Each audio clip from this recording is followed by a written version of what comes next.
Hey, good morning, guys. So, I always like playing around at gun shows and looking for neat stuff to buy and check around the different shops in town trying to find something cool to add to my collection. And I love telling people about it when I find something neat. So, I decided it's probably time that I go ahead and post a few of these so that I can tell myself about it later on when I forget everything just by looking up the video. So I'm going to call this Gun Show Finds, make it nice and easy. It's just stuff that I find at gun shows around my local area at shops, or pawn shops are always a great place, or even just from friends that are looking to get rid of some stuff.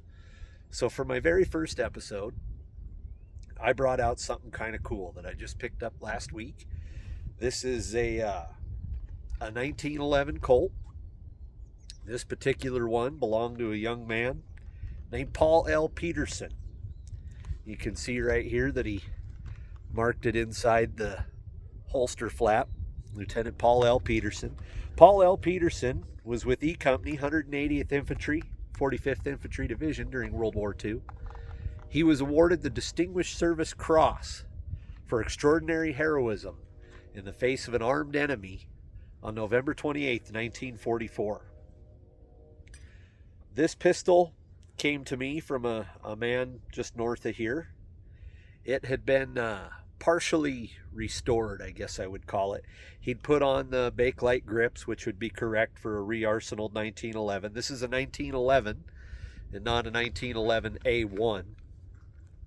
You can see that by the scallop not being right here that an A1 would have. This one does have a flat mainspring, but I would imagine somebody probably changed that back at some point.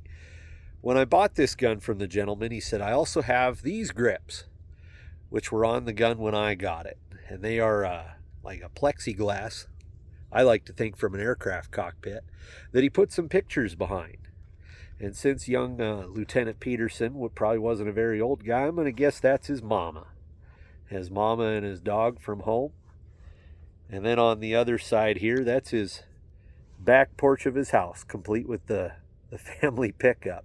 Now, Paul Peterson, at some point during his career, he very well may have been in on the liberation of one of the death camps, because on the back of this grip panel behind that picture is the picture that was originally on the gun facing out. And I know that because the picture here of the pickup in the house has grime on the back of it, meaning it was on the inside of the two pictures where it would get dirt and stuff from inside the magwell. The picture that was showing is of a mass grave. It has a pile of limbs, bodies, and then right up prominently in the front is a skull with the forehead missing. That's part of the gun's story. I didn't really want to look at that all the time, so I went ahead and moved that one back to the back when Paul was probably a little bit more innocent and hadn't seen quite as many horrors of war.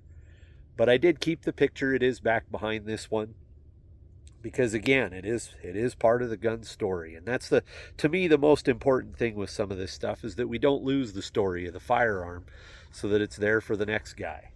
I try to write a lot of this stuff down and put it with my guns. I'll often hang a tag on them just so if I die in a car wreck on the way home tomorrow, the tale isn't lost.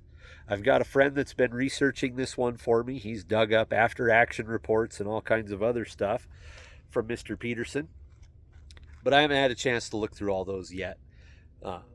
It is a very cool gun, though.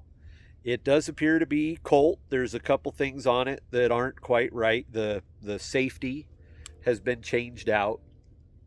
The guy I got it from said he changed out the barrel bushing, but it does look good. So anyway, it is what it is. Has plenty of wear on it. The story is the part that I love about this gun. But one of the things I have not done with this gun is shoot it. So I think today is the day.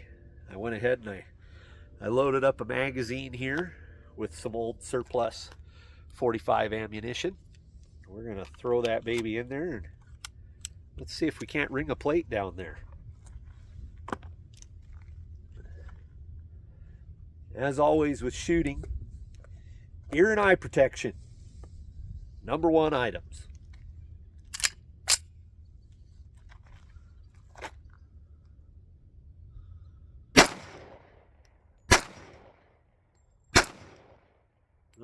I'm hitting a little bit. There we go.